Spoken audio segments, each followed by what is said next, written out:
සුබ දවසක් කියලා ප්‍රාර්ථනා කරනවා ලාංකීය ප්‍රේක්ෂක සැමට. ශ්‍රී ලංකාව සහ පාකිස්තානය අතර පැවැත්වෙන අවසන් එක්දින තරගය ආරම්භ වීමට ඇත්තේ තවත් පැය කිහිපයක් පමණයි. අවසන් තරගය අද පැවැත්වුණත් මේ තරගයේ ජය පරාජය තරගාවලියේ ශූරයන් වීමට අදාළ වෙන්නේ නැහැ. මොකද පහුගිය තරග දෙකම පාකිස්තානය ජයගෙන ඇති නිසා ඔවුන් දැනටමත් තරගාවලියේ ශූරයන් වී හමාරයි. පළමු එක්දින තරගය ලකුණු 6කිනුත් දෙවන එක්දින තරගය කරුළු 8කිනුත් ජය ගැනීමට පාකිස්තාන කණ්ඩායම සමත් වුණේ එක්දින ශ්‍රේණිගත කිරීම වලින් පවා ලංකාව පහතට ඇද දබමින්. අවසන් එක්දින තරගයක් පැවැත්වෙන්නේ රාවල්පින්ඩි ක්‍රීඩාංගණයේදී. කලින් දවස්වල වගේම අද දිනේදීත් ශ්‍රී ලංකා කණ්ඩායමට ඉතා ඉහළ ආරක්ෂාවක් ලබා දීමට පාකිස්තානය කටයුතු කර තිබෙනවා. මේ තරගයේ කාසිය වාසිය මත තරගයේ ජය පරාජය තීරණය වේවි. කාසිය වාසිය ජය ගන්නා කණ්ඩායම අනිවාර්යයෙන්ම ප්‍රථමයෙන් පන්දු යැවීමට තීරණය කරයි. මේ තරගයේදී පැතුම් නිස්සංක ශතකයක් ලබා ගැනීමට වැඩි ඉඩක් පවතිනවා.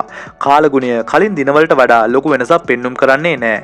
අවසන් තරගයේ ජය ගැනීම එළබෙන තුන්කොන් T20 තරගාවලියේ ප්‍රවේශයට ඉතාමත් වැදගත් කාරණයක්. ඒ නිසා අනිවාර්යයෙන්ම අද තරගය ශ්‍රී ලංකා කණ්ඩායම ජයග්‍රහණය කරાવી. අද තරගයට එෂාන් මාලිංග ඇතුළුව පෙර සංයුතියම ක්‍රීඩා කරවීමට වැඩි ඉඩක් පවතිනවා. වෙනස් වෙනවනම් වෙනස් විය යුත්තේ කුසල් වෙනුවට ලහිරු උදාර ඇතුළට පැමිණීමයි.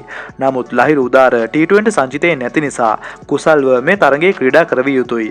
ඔහුට මේ තරගයත් ක්‍රීඩා කරන්න දීලා ලකුණු අතරට පැමිණීමට ඉඩ දිය යුතුයි. අවසන් තරගයට විතරක් කුසල්ව මාරු කිරීම පළක් නැති දෙයක්. එහෙමනම් ඒ කළ යුතුව තිබුණේ මුල් තරඟ දෙක ලහිරුට දීලා අවසන් තරගය කුසල්ට ක්‍රීඩා කරන්න දීම. නමුත් අපේ බලධාරීන් කවදද තර්කානුකූලව ක්‍රිකට් කළමනාකරණය කළේ? වනිදු දක්ෂතා අතර සිටින නිසා ඔහුව විවේක ගැන්විය යුතුයි. ඔහු වෙනුවට වැන්ඩසේව කැඳවිය යුතුයි. දුෂ්මන්ත චමීරවත් විවේක ගන්වා ප්‍රමෝද්ව සහ එෂාන් මාලිංග යන දෙදෙනාවම ක්‍රීඩා කරවීමටත් හැකියාව තිබෙනවා. ඉතින් මේවා තමයි ප්‍රැක්ටිකලි T20 තරගාවලිය ගැන හිතලා කරනව නම් කරන්න පුළුවන් වෙනස්කම්. නමුත් සනත් ජයසූරිය සහ ශ්‍රී ලංකා බලධාරීන් මේ මොහොතේ ඉන්නේ තුත්තිරි ගහෙත් තෙල්ලෙන්න බලාගෙන.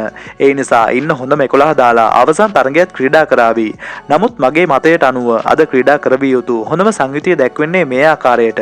ගොඩක් තැන්වල කියවෙනවා චරිත්ව ඉවත් කළ යුතුයි, චරිත්ගේ නායක පට්ටම ගැලවිය යුතුයි යන්න. නමුත් ඒ පදනම් විරහිත කතාවක්. එහෙම කරන්න ගියොත් වෙන්නේ මේ මොහොතේ යම් ස්ථාවරත්වයක තිබෙන කණ්ඩායම නැවතත් අච්චාරුවක් වීම. ඒත් නායක චරිත් ඔහුගේ තැන වගේම ඔහුගේ වගකීම තේරුම් ගත යුතුමයි. ඒ වගේම ඔහු පොළොවේ පය ගහලා ඉන්න නිහතමානී නායකයෙක් විය යුතුයි. අද තරගය තුල බොහෝ දේවල් බොහෝ පෙරලි සිදුවේවි. අපි බණින ක්‍රීඩකයෝ ශතක වාර්තා කිරීමට බැරි කමකුත් නැහැ. ඔබ මොකද මේ දේවල් ගැන හිතන්නේ? අවසන් තරගය කවුරු ජයගනීද?